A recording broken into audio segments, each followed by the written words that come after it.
Imagine yourself on a distant planet, light years from the concerns of human civilization. Imagine you're standing before Mark Rothko's 1950 painting White Center. Imagine that the painting before you is not a great work of art, created by one of America's most revered artists, but is instead an inscrutable, alien monolith, a mystifying object of unknown origin and purpose. And then imagine that this strange object, by some unaccountable power, draws you near. This is how you should look at a Rothko. Why? Because Mark Rothko didn't think any explanation of his artwork was necessary in order to get it. He believed that the purest form of art shouldn't place any obstacles between the artwork and the viewer, and shouldn't require any special knowledge. And yet he believed without any knowledge or outside help, those who viewed his paintings could have intense emotional reactions. But of course, not everyone's reaction is the same. Some stare into Rothko's floating rectangles and are deeply moved, while others are confounded by Rothko's simple colors and shapes. Some are moved to tears, and some feel nothing at all. It's a Rothko. Why the hell didn't Dale say that? So it's smudgy squares, huh? That's interesting. Maybe he has a brochure in here or something that explains it. I don't think it's supposed to be explained. I'm an artist, okay? It must mean something. Maybe it doesn't. Maybe you're just supposed to experience it. Because when you look at it, you do feel something, right? It's like looking into something very deep. You could fall in. That's true. Did someone tell you that? How could someone tell you that? Yeah, this is pointless. Let's go. I'm ready. Although the painting featured in the episode of Mad Men is not a real Rothko, the way the cast members experience the painting is true to life. Rothko paintings don't conform to what people traditionally expect art to be. We may wonder how something so simple can be great art. We may wonder how something so simple can be profound. But it's actually the simplicity of Rothko's paintings that make them so compelling. It's the ambiguity that draws us in. But of course, it's also the ambiguity that confounds. We naturally want to know the meaning of things. We want to know the purpose of things. We want concrete answers. But Rothko paintings are inherently ambiguous. They don't really have meaning or subject matter in any traditional sense. Rothko's art is free from people and objects, symbols, icons, idols, really anything that has a specific meaning. Unlike his contemporaries like Willem de Kooning and Jackson Pollock, Rothko's paintings are not gestural, and were not meant to be self-expressive. Rothko explicitly stated that he does not express himself in his paintings and does not wish his artwork to represent his ego or individual experience. While Pollock's paintings have become synonymous with individual agency, Rothko's paintings feel more elusive. They're like sunsets or the night sky. They feel like phenomena, free from the world of humans. Nothing in nature tells us how we should feel about a sunset. The sunset either elicits an emotional response or it doesn't. The beauty we find in a sunset is something we find in ourselves. The experience is subjective and individual.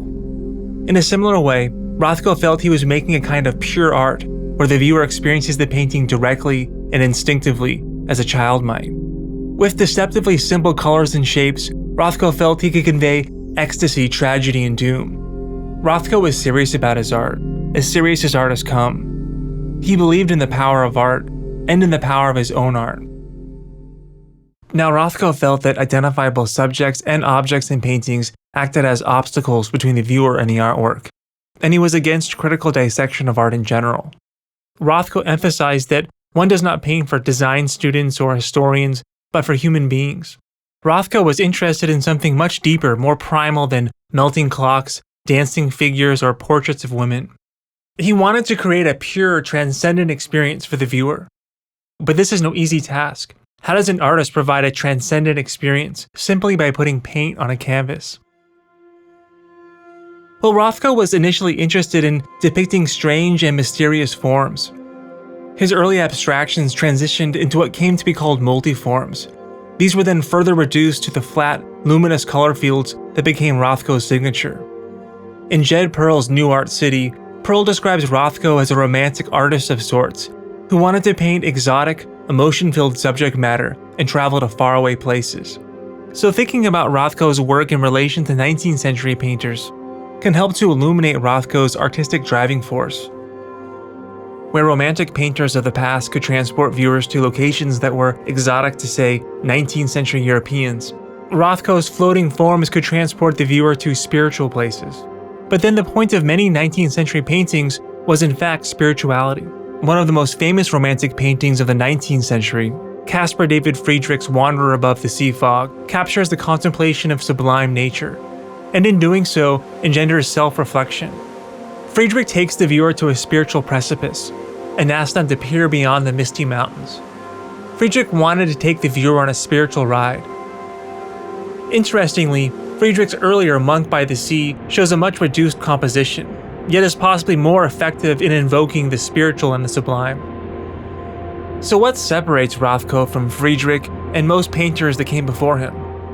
Well, Rothko's paintings are not representations of something else. They don't use metaphors and symbols to point to some idea or feeling. They are the thing itself.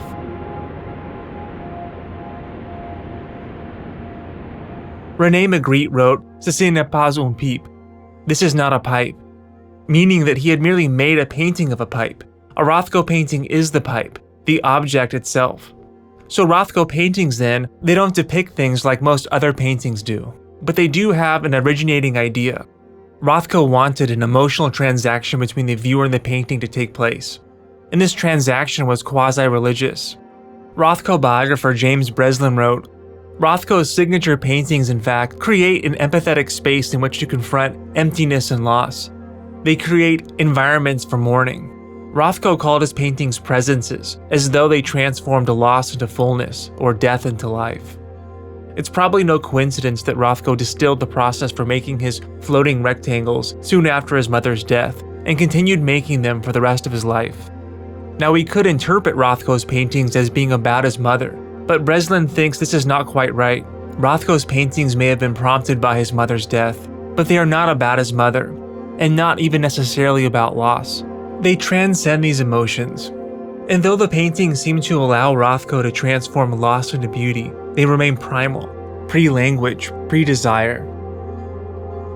Rothko believed that people shouldn't look to critics or art historians or society at large to form opinions about art, but rather rely on themselves to discover insight.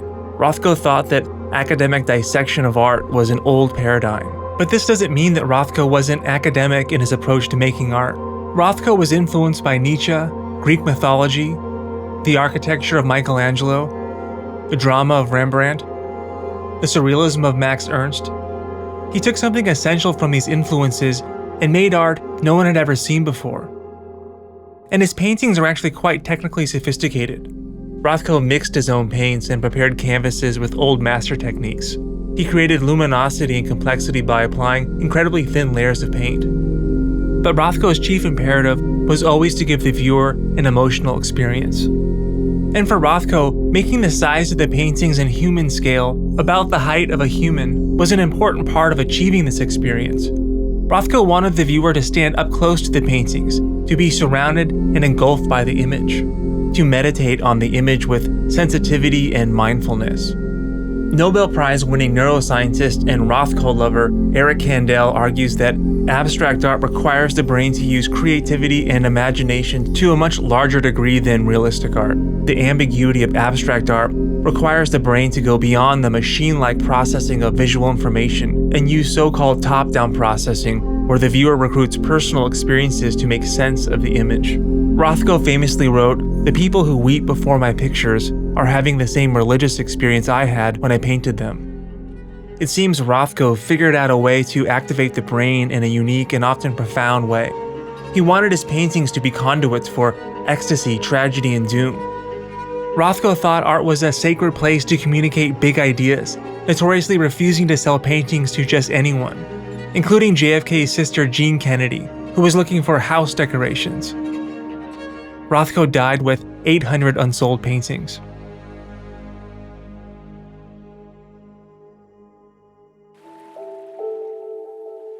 So why are some affected by Rothko more than others? Well, according to Rothko, Not everyone was actually equipped to understand his paintings. Rothko said, "When a crowd of people looks at a painting, I think of blasphemy.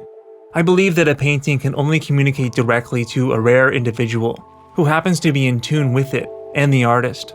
This seems a little arrogant and pretentious, and I guess it is, but we have to remember that times were different when Rothko was coming up in the 1940s.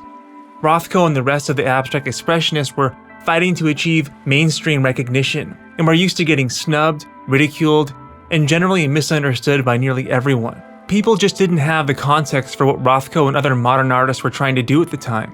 But Rothko wasn't completely wrong either. Some people just can't get into his paintings, and there probably won't ever be a final word on the matter. People are just different, have different experiences, and when faced with the utter ambiguity of Rothko's paintings, are just not able to experience feelings of ecstasy, tragedy, and doom. But Rothko was far too pessimistic about the public's ability to comprehend his art. It took a generation for the world to catch up to Rothko and other new school abstractionists. New generations of museum goers are more open to what art can be. They bring less baggage to the table and attempt to view art on the terms set by the artist. Millions of people now interact with Rothko's paintings with the reverence and understanding Rothko thought most people incapable of. It just took a generation for the world to catch up and to have the so-called religious experience Rothko enjoyed while painting. Of course, all that being said, the best way to look at a Rothko, though, is still in person.